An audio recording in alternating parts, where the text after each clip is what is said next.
వాసుదేవ సహస్రనామం కొడుకుకి చెప్పి సుబాహుని రక్షించాడు. ఇదిగో ఈ విజ్జలుడు అనేవాడికి ఒక కథ చెప్పాడు, కపింజలుడికి ఒక కథ విశేషం చెప్పాడు. ఇలా ఎప్పటికప్పుడు ఆ కథలు విని అందులో ఎవరికైనా కష్టాలుంటే ఆ కష్టాలన్నీ తొలగేలా చేశాడు. ఇన్ని చేసిన వాడు సామాన్యుడయ్యి ఉండడు. నువ్వెవరివి, నీ కథ వినాలనుందంటే ముందు నేను నీ సంగతి చెబుతా విను. నీవెవరో చెప్పనా? బ్రహ్మమూలమైన భార్గవ కులమందు జననమంది చవనుడనడి పేర బరగి విద్య కొరకు తిరుగుతూ వచ్చితివిటకు దైవికముగా నీవు వింటే. నువ్వు భృగు మహర్షి కొడుకువి, నీకు చవనుడని పేరు, శ్రీవత్స పవిత్ర గోత్రుడివి. ఎంతోమందిని తరింపచేసి తీర్థయాత్రలు చెయ్యకపోతే ఎవరూ తరించరని ప్రహ్లాదునికి చెప్పి ఆ తీర్థయాత్రలతో జ్ఞానాన్ని అభివృద్ధి చేసుకోవడానికి ఇక్కడికి వచ్చావు. మా కథలు విన్నావు, అవునా అంటే అవునయ్యా, నేను ఇందాక వచ్చినప్పుడు నా పేరు చెప్పలేదు, నా గోత్రం చెప్పలేదు, నా గురించి ఎలా చెప్పేశావు, నువ్వు బాబు మహానుభావుడు అన్నాడు మళ్ళీ ఈయన. అనగానే నువ్వనుకున్న బ్రహ్మని, విష్ణువుని, శివుణ్ణి లేక నేను ఎవరినీ కాదు, నేను నిర్జరుణ్ణి కాను, సిద్ధుణ్ణి కాను, కిన్నరుణ్ణి కాను, శాపనిహతుడైన ఒక తపస్విని నేను. కశ్యప ప్రజాపతి వంశంలో పూర్వం విద్యాధరుడు అని ఒక బ్రాహ్మడు పుట్టాడు. ఆయనకి 3 కొడుకులు ఉన్నారు. ఆ విద్యాధరుడికి వసుశర్మ, నామశర్మ, ధర్మశర్మ. అందులో పెద్దవాడి పేరు వసుశర్మ, వాడు వేదాలు బాగా చదువుకున్నాడు. రెండోవాడు నామశర్మ, వాడు ఉపనిషత్తులు చదువుకున్నాడు. మొదటివాడు వేదాలు, రెండోవాడు ఉపనిషత్తులు. ఇంక నేను చిన్నవాడిని, నన్ను ధర్మశర్మ అంటారు. మా నాన్న పెద్దవాడికి రెండోవాడికి చెరొక విద్య వచ్చింది, ఈ 2 విద్యలు నువ్వు నేర్చుకోరా, ధర్మబద్ధంగా జీవించరా అన్నాడు. అప్పుడు నేను పకపకానవి, ఏమిటి నాన్న నీకు బుద్ధి ఉందా లేదా, హాయిగా జీవించాలి, మనిషి పుట్టినంతకాలం సుఖంగా జీవించాలి. నువ్వు చెప్పినట్టు వేదాలు చదువుకోవాలనుకో, ఓ 10 ఏళ్ళు వ్యర్థంగా గడుస్తాయి, ఉపనిషత్తులకి ఇంకో 10 ఏళ్ళు, ఆ తర్వాత వీటిని పాఠం చెప్పుకోవడంలో ఇంకో 10 ఏళ్ళు, ఇలా 30 ఏళ్ళు జీవితం వ్యర్థమైపోతుంది. అదే ఆ 30 ఏళ్ళు చక్కగా పొద్దుటే వెళ్ళి పీకదాకా కల్లో ఇంకోటో తాగి కనిపించిన చోటల్లా జోదాలాడుతూ కనిపించిన స్త్రీని పొందుతూ తినకూడని పదార్థాలు తింటూ ఉంటే ఏం మజా, పురాణాలు వింటే ఉంది అక్కడికి వెళ్ళి గోడకి దారబడి నడుం పీకడం తప్ప. అదే చక్కగా కళ్ళు తాగుతూ హాయిగా వ్యసనాలతో గడుపుతూ ఉన్న వాళ్ళని చూడు ఎన్ని భోగాలు అనుభవిస్తున్నారో అన్నట్ట. ఒరే, మనది కశ్యప ప్రజాపతి వంశంరా, కాశ్యప సుగోత్రంరా, దౌర్భాగ్యుడా, ఇలాంటి పని ఏమిటంటే అసలు మన వంశంలోనే రాక్షసులు పుట్టారు నాన్న. కశ్యపుడు యొక్క కొడుకు రెండో భార్య దితి, ఆ దితి కొడుకులు దైత్యులు, వాళ్ళు శుభ్రంగా తాగి తందనాలా అలా తిరగాలి తప్ప మనకి అచ్చి రాలేదు ఈ వేద విద్య అన్నట్టు. నీ కర్మ అన్నాడు. తండ్రి కదా జాలి ఎక్కువ. సహజంగా తండ్రికి ఏంటంటే కొడుకు ఎంత భ్రష్టుడైనా వాడిని పాడైపోమని శపించలేడు, మాట్లాడు కోరుకున్నాడు. దాంతో వీడేం చేసేట స్వయంగా చెప్తున్నాడు, కనిష్ఠుండనై పెద్దల వాక్యంబులు వెనక విద్యాబుద్ధులను నిరాకరించి డంభకులతోడం కూడి నానా వ్యసనంబులను తిరుగుదొచ్చిన. ఒక వ్యసనం కాదు, సకల క్రీడా వ్యసనాలలో తిరిగాడు వీడు. క్రీడాభిరామం వీడి కోసమే రాసుకున్నాడు వాడు.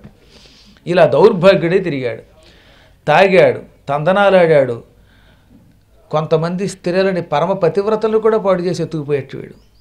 అప్పుడు మా తండ్రి ఎంతో ఏడుస్తూ, కశ్యప వంశంలో పుట్టిన దౌర్భాగ్యుడు ఇలా అయిపోయాడే, చదువు లేదే, సంధ్య లేదే, వీడు ఎలా అయిపోతాడు అనుకుని ఒక రోజున మళ్ళీ కొడుకుని పిలిచి, ఒరే, ఇంతకాలం నన్ను అందరూ విద్యాధరుడని పొగిడారు, నా విద్యలను మెచ్చుకున్నారు, నా గుణాలను మెచ్చుకున్నారు. ఇప్పుడు నువ్వు పరమ నిర్భాగ్యుడివై నోటితో పలకడానికి వీలు కాని వ్యసనములన్నిటినీ నా కళ్ళెదురుగుండా ప్రదర్శిస్తున్నావు. పోని ఆ వ్యసనాలు ఎక్కడో రహస్యంగా ఏడిస్తే పర్వాలే, నా ఎదురుగుండా తాగుతావు, నా ఎదురుగుండా తందనాలు ఆడుతున్నావు, నీ ఇష్టం వచ్చినట్టు తిరుగుతున్నావు నా ఎదురుగుండా, నేను తట్టుకోలేకపోతున్నాను. నా తండ్రి నా మాట వినరా, కాస్త ఇంట్లో పడుండరా అంటే డబ్బులు కావాల్సి వచ్చాయి అప్పుడు నాకు. అందుకని డబ్బు కోసం మా నాన్న మాట వినకపోతే ఆస్తి ఇవ్వడనే భయంతో పగటిపూట ఆయన మాట వింటున్నట్టుగా ఇంట్లో ఉండి నటిస్తూ రాత్రిపూట ఇంటికి తలుపేసుకుని రహస్యంగా పోయేవాడిని. క్రమంగా నా వయస్సు పెరిగిపోయింది. అప్పుడు నాకు వ్యసనాల వల్ల రోగాలు వచ్చాయి, దగ్గొచ్చింది, ఆయాసం వచ్చింది. ముక్కులు నోళ్ళు కఫంతో పూడుకుపోవడం మొదలుపెట్టాయి. చదువు రాకపోవటం వల్ల నాకు సంపాదన కష్టమయ్యింది. మా నాన్న ఇచ్చిన ఆస్తి అంతా తరిగిపోయి చివరికి ఇప్పుడు డబ్బు సంపాదించాలంటే ఏమి చెయ్యాలి? ఆరోగ్యమా పాడైపోయింది, వ్యసనాల వల్ల ఆరోగ్యం పాడైపోయింది, కఫం ఎక్కువైంది, కాబట్టి కష్టపడి సంపాదించలేను. విద్యయు హొళక్కి, చదువు లేదు కాబట్టి ఎలాగూ సంపాదించలేను. ఏదో చిన్నప్పుడు చదువుకుని మధ్యలో వ్యసనాలు వచ్చినా ఆ విద్యతో బతకచ్చా అంటే విద్య లేదు, ఉన్న డబ్బు లేదు, పోనీ కాయ కష్టం చేయడానికి ఆరోగ్యము లేదు. ఎలాగా అని ఏమి చేయుదు నేనిపుడెటకు పోదు, ఎవడు నన్నుద్ధరించు నాకేది దిక్కు, దారి తప్పితి నన్నుచు సంతాపపడుచు ఒక్క దేవాలయమున కూర్చుంటి నేను. ఇప్పుడు నేనేం చెయ్యను, ఎక్కడికి వెళ్ళను? మా నాన్న ఎంత చెప్పినా ఆ మాట చెవిని పెట్టుకోక భ్రష్టుడయ్యాను. విద్య లేదు, ధనం లేదు, ఆరోగ్యం పోయింది, మాట్లాడదామంటే దగ్గొస్తోంది, ఆయాసం వస్తోంది, ఉక్కిస, దానికి తోడు ఇంకా తెలియని రకరకాల దేహబాధలు పట్టి పీడిస్తున్నాయి. ఇప్పుడు నేనేం చెయ్యాలని ఏడుస్తూ ఒక దేవాలయం దగ్గర కూర్చున్నాను. మా నాన్న ఒక సిద్ధుడవడం వల్ల ఆయన పుణ్యమో లేక నేను దేవాలయం దగ్గరకు వచ్చి ఏడవడం వల్ల నా పశ్చాత్తాపానికి ఆ దేవాలయంలో ఉన్న ఈశ్వరుడే అనుగ్రహించాడో తెలియదు, కానీ ఒక సిద్ధుడు అక్కడికి వచ్చాడు.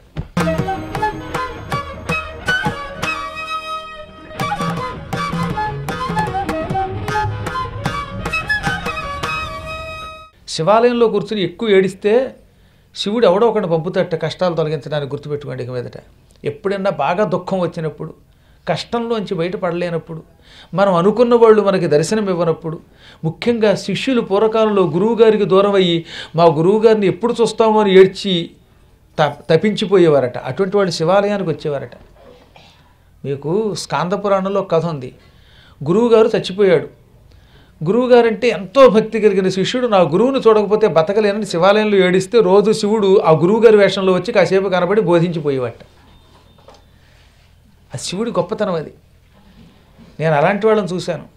ఎంతోమంది మహానుభావుల్ని కష్టం వచ్చినప్పుడు గురువు కనపడకపోతే మా గురువుగారిని తప్పించిపోతే శివుడి ఆలయానికి వెళ్ళి ఏడిస్తే శివుడు ఆ రూపంలో దర్శనమిచ్చేవాడు. మా నాన్నగారు వెళ్ళిపోయారు 2001లో.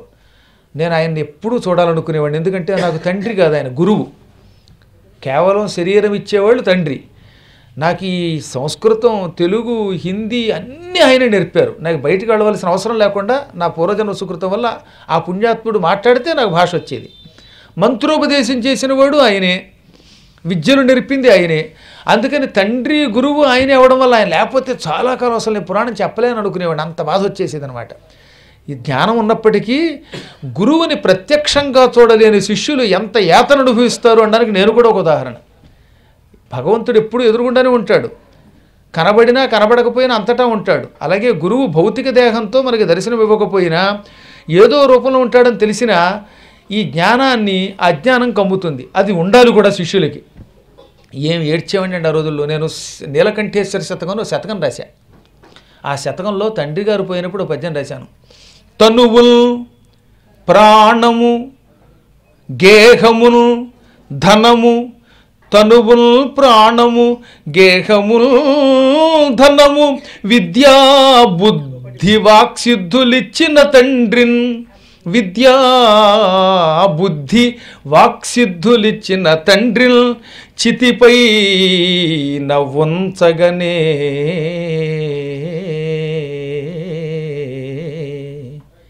నా చేతో మహారణ్యమందున దావాగ్నులు ప్రజ్వరిల్లినవి, తద్దుఃఖాగ్ని దీపంబు నీకును నైవేద్యము తచ్చరీరమగు చేకో నీలకంఠేశ్వరా.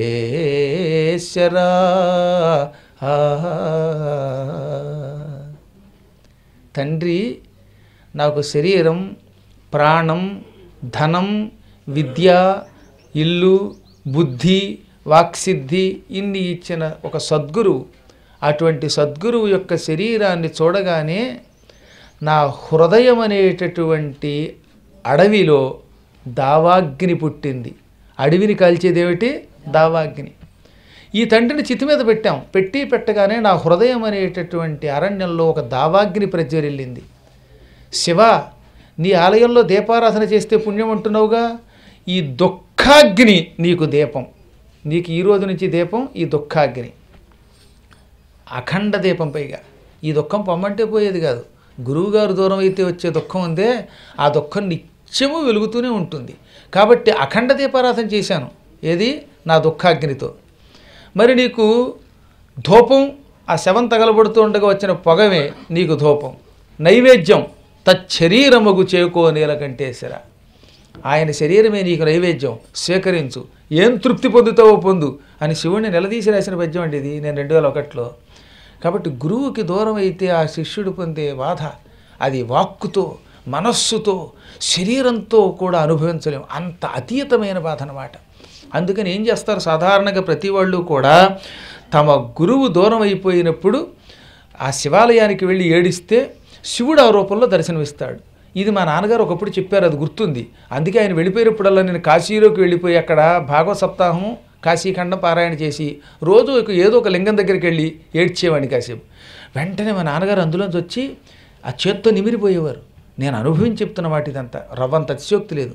ఇప్పటికి కూడా నేను మా శివాలయంలోకి వెళ్ళి మా పీఠంలో ఉన్న శివాలయం దగ్గర మళ్ళీ మా గురువుగారు మా తండ్రి కనపడలేదేమి స్వామిని ఏడిస్తే మా తండ్రి గారు కాసేపు అక్కడ కనబడి తెల్లని బట్టలతో స్వచ్ఛంగా దర్శనం ఇచ్చి మాట్లాడి వెళ్ళిపోతూ ఉంటారు.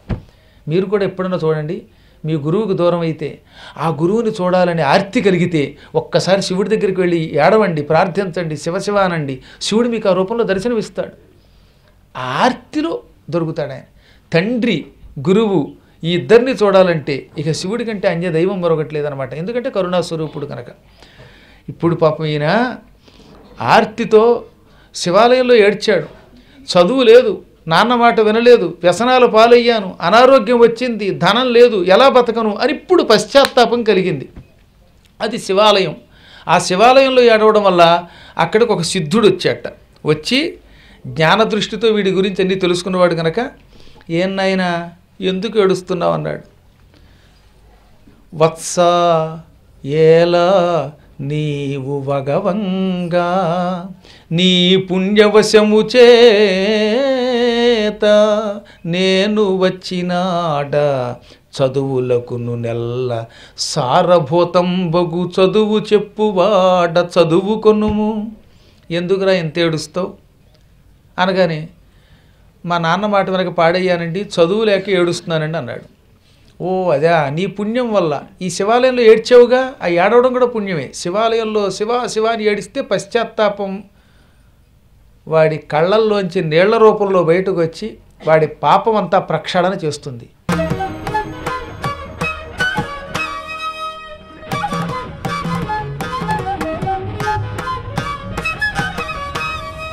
మన శరీరం మలినంతో ఉంది. అప్పుడు ఆ మలినం పోవడానికి ఏం చేస్తున్నాం? నీళ్లలో ములుగుతాం. నీళ్లలో మురగానే ఈ చెమట పోతుంది, కంపు పోతుంది. స్నానం చేస్తే శరీరం శుద్ధి అవుతుంది. శివుడి దగ్గర పశ్చాత్తాపంతో ఏడిస్తే ఈ కన్నీళ్లు వీడికి జ్ఞానస్నానం చేయిస్తాయి. అంచేత పశ్చాత్తాపంతో ఏడవడం వల్ల మన కన్నీళ్లే మనల్ని శుద్ధుల్ని చేస్తాయి. నీవు శుద్ధుడు అయ్యావు, నేను వచ్చాను. అందుకే నీకు చదువులలో మర్మాన్ని చెబుతాను, సారభూతమైన చదువు చెబుతాను నాయన, చదువుకో అనగానే అమ్మయ్య అని వెంటనే గురువుగారు నన్ను అనుగ్రహించడానికి వచ్చారా? ఇది మా తండ్రి నాకు ఇచ్చినటువంటి ఒక గొప్ప వరం.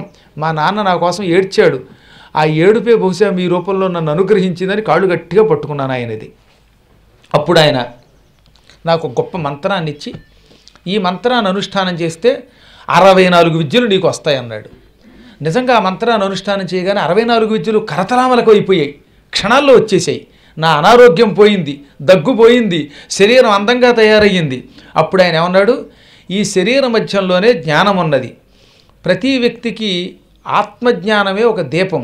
దీపం వల్ల ఒక వెలుతురు పుట్టి చీకటి ఎలా తొలగుతుందో నా శరీరంలో పరమాత్మ ఉన్నాడు, నేను దేవుణ్ణి, ఈ కనపడుతున్నదంతా సృష్టి అంతా పరమేశ్వర స్వరూపమే. కాబట్టి ఇది బ్రహ్మమే, అది బ్రహ్మమే అనే జ్ఞానంతో ఉండు. ఇక మీదట ఎవరిని పీడించకు, ఎవరిని హేయంగా చూడకు, అందరినీ ప్రేమించు, నిన్ను చంపడానికి మీదకొచ్చే వాళ్ళని, నిన్ను తిట్టడానికి వచ్చే వాళ్ళని కూడా పరమాత్మగా చూసుకో. ఆ పరమేశ్వరుడు సర్వాంతర్యామని గ్రహించు. ఆయన అనుగ్రహం ఉంటే కాళ్ళు లేనివాడు కూడా నడవగలుగుతాడు, మూకవాడు మాట్లాడగలుగుతాడు అనగానే అప్పటి నుంచి నేను ప్రతి ప్రాణిని ప్రేమించడం మొదలుపెట్టాను. అందరినీ గురువులుగా చూసుకున్నాను, శివనామస్మరణ చేశాను. అనగానే అంత గొప్పవాడివైన వాడివి నీకు ఈ చిలక రూపం ఎలా వచ్చిందన్నాడు మళ్ళీ చవనుడు. కంగారు ఎక్కువ కదా, గురువుగారు చెబుతుంటే మధ్యలో టక్కన మాట్లాడుతూ ఉంటారే శిష్యులు కొంతమంది పక్క నుంచి, భావోద్వేగం తట్టుకోలేక. అలాగే చవనుడు కూడా, అయ్యా మహానుభావ నీ అనితర సాధ్య శక్తి కతి హర్షము కల్గెను కాని అట్టి నీకును సుఖ జన్మమేర్పడుట కుంగల కారణమేమో నాపై కనికరముంచి చెప్పుమని గౌరవమప్పగ వేడుకొంటయున్. మహాత్మా, మరి ఇంత గొప్పవాడివి, శివాలయంలో సిద్ధుణ్ణి చూచి మంత్రోపదేశం పొంది 64 విద్యలు నేర్చుకుని అందరినీ భగవత్ స్వరూపాలుగా చూడమని గురువుగారు చెప్పినట్టుగా నడుచుకున్న నీకు ఈ పక్షి జన్మ ఎలా వచ్చింది? అక్షర కుక్షివి నిరక్షర కుక్షిలాగా ఈ పక్షివై ఎందుకు ఇలా ఏడుస్తున్నావంటే, అప్పుడు కుంజలుడు అన్నాడు, అయ్యా నేను ఎంత గురువు కటాక్షం పొందినా ఒకప్పుడు మా నాన్నని ఏడిపించిన పాత పాప ఒకటి మిగిలిపోయిందన్నాడు, బ్యాలెన్స్. ఇప్పుడు ఎంత పుణ్యం చేసినా కొంచెం బ్యాలెన్స్ ఉంటుంది టండోయ్, ఆ బ్యాలెన్స్ని కూడా తొలగించుకోవాలి, తప్పదు. మరి ఒక రోజున ఒక బోయవాడు ఒక చిలకని పట్టుకొచ్చాడు. మా ఊళ్ళో వీధుల్లో తిప్పుతూ చిలకోయమ్మ చిలక 10 రూపాయలకు అమ్ముతున్నాను కొనండో ఈ చిలక అని అరవడం మొదలెట్టాడు. అప్పుడు మా ఊళ్ళో ఉండే ఓ బ్రాహ్మడు ఈ బోయవాడ చిలకని ఎవడకమ్ముతాడో, ఏ దుర్మార్గుడైనా కోసుకు తినేస్తాడేమోనని ఆ చిలకను రక్షించడానికి దాన్ని కొన్నాడు.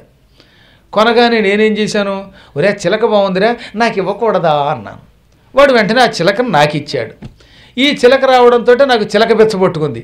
అంతవరకు రోజు మా గురువుగారు ఇచ్చిన మంత్రాన్ని అనుష్ఠానం చేసే నేను ఓం నమ శివాయ అనే మంత్రాన్ని విడిచిపెట్టేసి చిలక చిలకో ఎమ్మ చిలక అంటూ దాన్ని కూడా తిరుగుతూ దాన్ని ముద్దెట్టుకుంటూ నాబా అందులో మగ చిలక అది, అందుకే ఇంత తలకాయతో బలి అందంగా ఇంత ముక్కుతో ఉండేదిట. అందుకని దాని ముక్కు మీద ముక్కెట్టి నా చిలకే అని సెల్ ఫోన్లో కూడా దాని బొమ్మే పెట్టుకుని ఇంక ఈ చిలక వెంట పడ్డాను. వేదం లేదు, స్మార్థం లేదు, పురాణాలు లేవు, మంత్రం పోయింది. తింటుంటే నా చిలక, మాట్లాడుతూ ఉంటే నా చిలక, పూజ చేస్తుంటే నా చిలక, మధ్య మధ్యలో నా చిలక, నిద్రట్లో కూడా చిలకే. ఇక్కడి నుంచి దాని మోహంలో పడిపోయారు. ఇది మోహం అంటే. మీకు జడభరతుడి కథ లాంటిది ఇది కూడా. జడభరతుడేమో లేడి మాయలో పడ్డాడు, ఈయన లేడీ మాయలో పడ్డాడు, ఈయనేమో చిలక మాయలో పడ్డాడు. ఎవడో ఒకడు ఏ చిలక మాయలోనో పడక తప్పదు. ప్రతి వ్యక్తికి ఓ మాయ. ఆ మాయలో పడిపోయి ఇంకక్కడి నుంచి ముద్దు పలుకులతో దానికి మాటలు నేర్పిస్తూ దాన్ని ముద్దు పెట్టుకుంటూ ఎంతో ప్రేమగా దాచుకునేవాడిని. జ్ఞాన మార్గమును మర్రచియుండ, నా జ్ఞానమంతా మర్చిపోయాను. అసలు ఈ చిలకొచ్చాక అన్నీ పోయిందిటండి దీనికి. అందుకనే చాలా జాగ్రత్తగా ఉండాలన్నమాట. అంతవరకు పురాణాలు వినేవాళ్ళు, శుభ్రంగా పురాణాలు వినేవాళ్ళు ఒక ఆయన ఉండేవాడు. ఎక్కడ యాత్రకెడితే అక్కడికి వచ్చేవాడు ఒక ఆయన.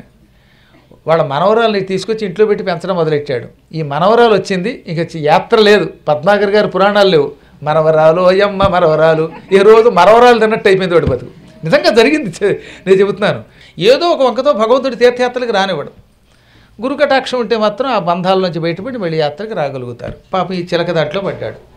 ఒకరోజు ఏం జరిగింది, ఈయన చిలక కోసం బయటికి వెళ్ళి దొడ్లో మామిడి చెట్టు ఉంటే ఆ మామిడి చెట్టు పండు కోసుకొచ్చి ఆ పండు చిలక పెట్టేలోపు ఒక పెద్ద బావురు పిల్లి వచ్చి ఆ చిలకని పటుక్కు నోటితో కొరికి, వీడు బాబోయ్ నా పిల్లి వెంట పడుతున్నా సరే దూకేసి వెళ్ళిపోయింది. చెట్టెక్కి కళ్ళ ముందు ఆ కంఠం కొరికి నెత్తురు తాగి ఏకలు తీసి ఆ పిల్లి చీల్చి చిలకని తినేసింది పాపం. ఆ పిల్లి తింటున్న చిలకను చూసి గిజగిజ కొట్టుకుపోయాడు పాపం. మామూలు ఏడుపు కదనమాట. అసలు తన ఇంట్లో ఎవడన్నా చచ్చిపోతే ఎంత బాధ కలుగుతుందో అంతకంటే రెట్టింపు బాధ కలిగింది. అది మొదలుగా తద్దుఃఖం బెదలోపల పాదుకొని సహింపని తాపం బొదవింప దాని మాటలే మది తలచుచు ఏడ్చుకొనుచు మ్రందితి తొదకున్. ఆ రోజు నుంచి నా చిలక, చిలకోహో చిలక, చిలకో చిలక అని చిలకను తలుచుకుని ఏడ్చి దాని రూపం, దాని ముద్దు ముద్దు మాటలు, చిలకలు మనం పలికిన పలుకులు మళ్ళీ అప్పగిస్తాయండోయ్. ఎందుకు వచ్చావంటే ఎందుకొచ్చా అంటుంది. అలాంటి చిలకలు కూడా ఉన్నాయి. కాబట్టి ఆ ముద్దు మాటలు, దానికి నేను పెట్టిన ఫలాలు, అప్పుడప్పుడు అది ముక్కుతో నన్ను కొరకడం, నా మీద వాలడం, ఇవన్నీ గుర్తుకొచ్చి ఏడ్చి ఏడ్చి ఆ శోకంతో రోగానికి పాలై చచ్చిపోయాను. అంటే జ్ఞానం మొత్తం విద్యలు మర్చిపోయాడు, చిలకనే తలుచుకున్నాడు, రోగం పాలయ్యాడు, చచ్చిపోయాడు. ఆ చచ్చిపోతున్నప్పుడు ఏమైందట, మరణకాలంబునందు సంప్రాప్తమైన మతియే గతియగు యాంతే మతి సా గతి. చచ్చేటప్పుడు చిలక చిలక అని చచ్చిపోయాడు. దాంతో ఈ చిలక కడుపును పుట్టాను, నేను చిలకనై పుట్టాను. నీవు చచ్చునప్పుడు నీ మనస్సున ఏది ఉంటే ఆ జన్మ వస్తుంది. అందుకే చచ్చిపోయేటప్పుడు ఎఫ్డీల మీదకి దృష్టి వెళ్ళకుండా చూడండి. నా ఎఫ్డీ ఏమయ్యిందో, నా శ్రీకాకుళంలో 55 సెంట్స్ ఏమయ్యాయో, లేకపోతే మందరిలో అపార్ట్మెంట్ ఏమైందో అనుకున్నావా? మళ్ళీ వచ్చే జన్మలో అపార్ట్మెంట్ దగ్గర గేట్ కీపర్లమై పుట్టేస్తాము సుమా అని నేను చెప్పలేదు, ఈయన చెప్పాడు. యాంతే మతి సాగతి. అందుకే చచ్చిపోయేటప్పుడు నమశివాయ, వాసుదేవ, ఈ కథలు గుర్తుకు పెట్టుకోవాలి. పాపం చిలకని తలుచుకుని చిలకై పుట్టాను చెప్పాడు ఆయన సుస్పష్టంగా. అప్పుడు సిద్ధుడు చేసిన ఉపదేశం అంతా పోయి ఇలా అయిపోయానే అనిపించింది నాకు.